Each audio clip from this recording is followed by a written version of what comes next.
Hi guys, and welcome back to the channel Held Dominance. Anthony here. Please remember to like and subscribe, and also click that notification bell if you're enjoying what you're seeing and want to see more. Coming up, self-interest or genuine concern, and the women's game North decides to do their mid-season break 1 week early. So there's breaking news from down under that due to coronavirus concerns, Australia and New Zealand are no longer going to participate in the World Cup in England. The tournament is set to be held in England between October 23rd and November the 27th, which will include 16 teams for the first time, as it was increased by 2 from the previous 2 tournaments. The news will come as a blow to the organisers even, who thought they have had fended off fears from the 2 associations, with both Australia, the current holders, and New Zealand seemingly favourites for the trophy. In a joint statement, both nations cited the pandemic and player welfare and safety concerns, and repeat calls for the competition to be postponed until 2022 as infection rates in the host nation continue to rise. The statement read, "The Australian Rugby League Commission, the New Zealand Rugby League, today informed the International Rugby League and the Rugby League World Cup organisers that Australia and New Zealand will not compete in the 2021 World Cup because of player welfare and safety concerns. The ARLC and NZRL have again requested the Rugby League World Cup 2021 be postponed until 2022 to minimise risk of the players contracting COVID-19 and ensure the best outcome for player well-being." New Zealand Rugby League Chief Executive Greg Peters cited stark differences between the management of the pandemic in the UK and Australasia, and insisted that it's simply too unsafe for teams to take part in the tournament. Peters said of this development, "There are stark differences between how the pandemic is managed in the UK compared to Australasia, and recent developments have highlighted how quickly things can change. The tournament organisers have moved heaven and earth to make this work, so it's not an easy decision. But COVID-19 situation in the UK shows no sign of improving, and it's simply too unsafe to send teams and staff over." In response to Australia and New Zealand's announcement, World Cup 2021 organisers released a statement saying it could have wider implications. The statement read, "Rugby League World Cup 2021 note the disappointing statement made by the ARLC and New Zealand Rugby League, which may have wide implications for the International Rugby League. Rugby League World Cup 2021 were informed that at very short notice and will continue discussions with all stakeholders on agreeing to the best way forward. A further statement will be made in due course."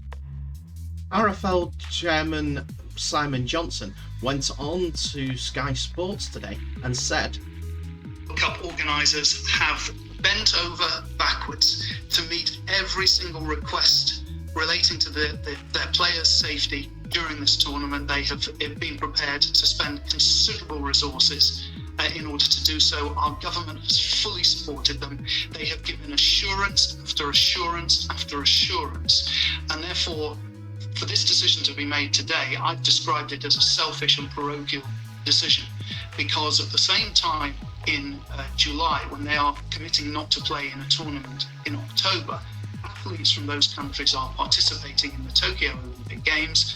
Their rugby union colleagues are preparing to play in England in October.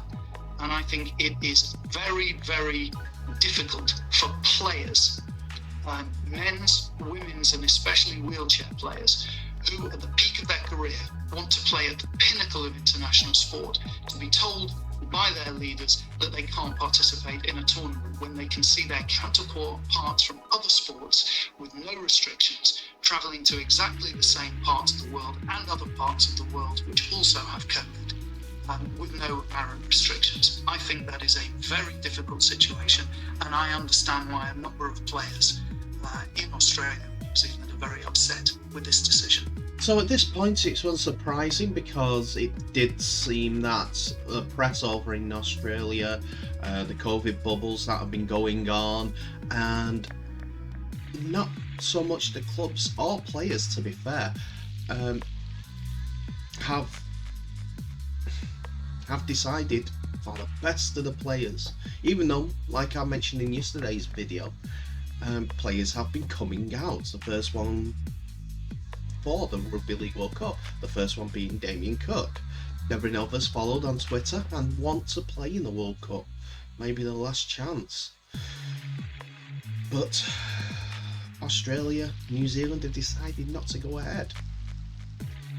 So what do you think? Should the Rugby League World Cup still go ahead, either with 14 teams or 16 teams, with 2 other teams being called up, the best place finish in Europe and 1 from America, for instance? Or should it be closed down for this until 2022? I personally think that it should open up a new market for 2 other teams, for instance Serbia, because they're showing more and more rugby league on TV and showed the 2017 World Cup on this moment in time on their TV stations, or they're going to, or someone else in the European nations, and then look to America and who are playing rugby league at this moment in time, and call up a team from the USARL. Who knows? My preference would be the world champions and the second best ranked team in the world. But they say strike when the iron's hot. But why strike while the iron's hot? Make the iron hot and then strike it. Or keep striking it. I can't remember this sentence. Ignore me on that front. But 2021 World Cup in England would be a spectacle. They would have had the platform all to themselves. If they push it back a year, they've got the World Cup hangover, which is not going to be too much. So again, tell me what your thoughts are in the comments, and I'll give my best feedback on each of those comments to start a debate about the entire conversation.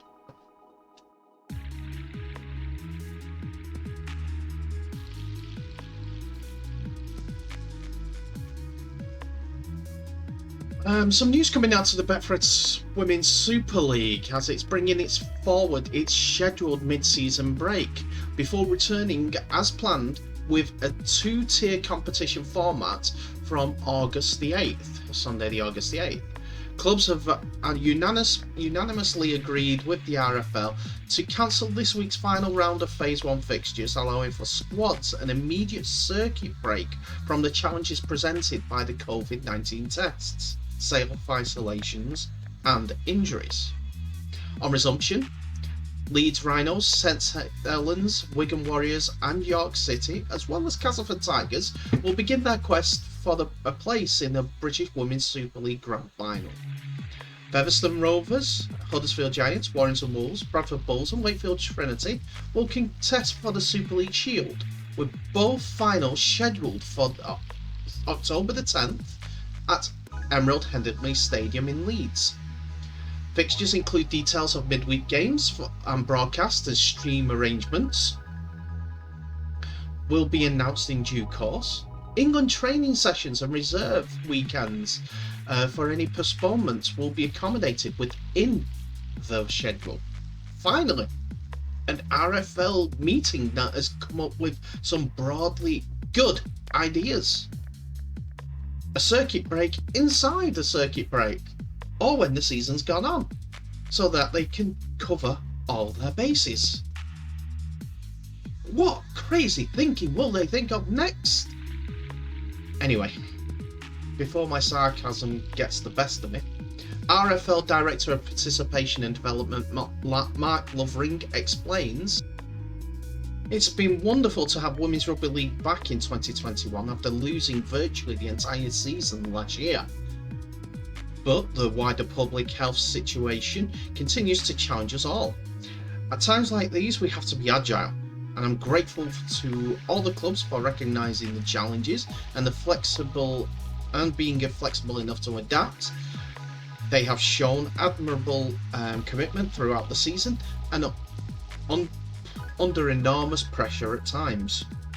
Together, we all recognise that it's becoming increasingly difficult to reschedule postponed games. To guarantee the possible strongest squads reach the finals at Headingley and to give England the best possible chance in the World Cup. This decision puts us in a better place.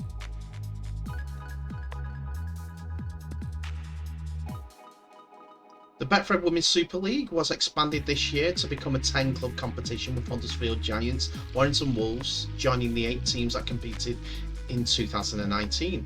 A 4 to 6 team midway split was originally envisaged. However, all clubs agreed that a 5-5 split is now more appropriate. The Betfred Women's Super League continues as scheduled. So I'm looking forward to this. It is lateral thinking. It's keeping things going. It's the only club competition that seems to be acknowledging that it does need a stop. It does need a restart. It does need a break. So hopefully these lessons can be learned from all the teams and all the clubs so that they can get all on the same page. There are 10 teams in that league. I'm sure they could easily incorporate 2 more. And once that's done, the league can be a success. Run side by side with the men's. Use the Monday night Twitch venue of Odsal or wherever next season to accommodate those Monday night games. Give them the showcase. Then highlight shows on Sky Sports. That's excellent. Don't know about you, it needs more. But at least they're doing something.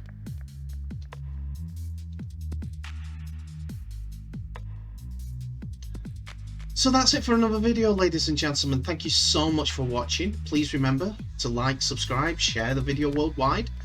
Please put your comments in the video's comments to what your thoughts are on this decision from Australia and New Zealand and why they are wrong. Also, let's play fantasy. Go through all the clubs and all the nations that have leagues or play rugby league and tell me which ones could be included in the Rugby League World Cup instead of Australia and New Zealand, and let them have the money that them 2 teams have. Anyway, in the meantime, stay safe, all the best, and I'll see you in the next video.